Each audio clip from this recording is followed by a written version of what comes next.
موسیقی گانے بجانے کی حدیث میں کتنی وعید ہے۔ ایک حدیث میں آتا ہے اللہ کے نبی صلی اللہ علیہ وسلم نے ارشاد فرمایا کہ مجھ کو اللہ نے گانے بجانے کے آلات زمانہ جاہلیت کی رسم و رواج کو ختم کرنے کے لیے بھیجا گیا ہے۔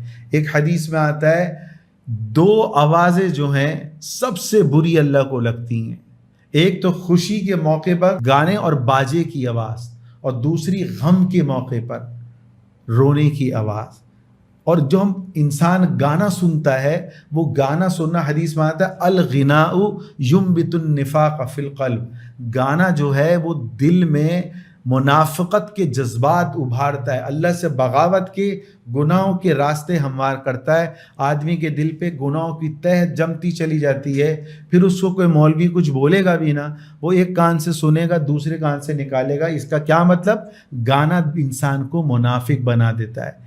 ایک اور حدیث میں آتا ہے جس کا مفہوم ہے کہ جو شخص دنیا میں گانا سنتا ہوگا قیامت کے والے دن یعنی جہنم میں اس کے کانوں میں سیسا، ایک دھات ہوتی ہے، سمجھ لے لوہے کو پگھلا کے اس کے کانوں میں ڈالا جائے گا، پھر اس کو نکالا جائے گا، پھر دوبارہ گرم گرم لوہا ڈالا جائے گا۔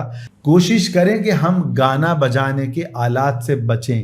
حدیث میں کتنی سخت وعید ہے۔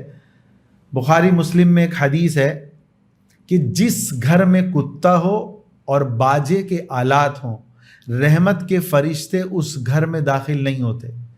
آج بندہ آیت الکرسی پڑھ کے اگر دم کر کے سو رہا ہے، لیکن اگر تصاویر ہوں، گانے بجانے کے آلات ہوں اور کتا ہو، کتا باہر اجازت ہے وہ بھی رکھوالی کے لیے، گھر کے اندر اجازت نہیں ہے، اور آج یہ فیشن بن چکا ہے۔ حدیث شریف میں آتا ہے جس گھر میں گانے بجانے کے آلات ہوں گے وہاں رحمت کے فرشتے نہیں آتے۔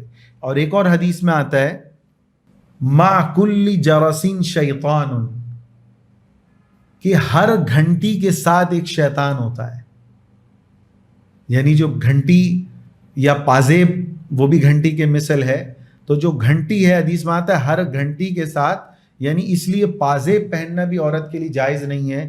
اسی طرح گانے کی بانسری، ابن عمر رضی اللہ تعالیٰ عنہ فرماتے ہیں میں پیارے نبی صلی اللہ علیہ وسلم کے ساتھ جا رہا تھا تو میں نے دیکھا کہ بانسری کی آواز آئی، آپ صلی اللہ علیہ وسلم نے یوں کانوں میں انگلی ڈال لی اور آگے چلتے چلے گئے، پھر مجھ سے پوچھتے رہے آواز آ رہی ہے، آواز آ رہی ہے؟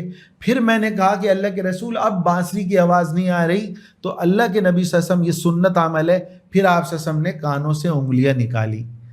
تو اندازہ لگائیں یہ گانا جو ہے دل میں کتنی منافقت پیدا کرتا ہے۔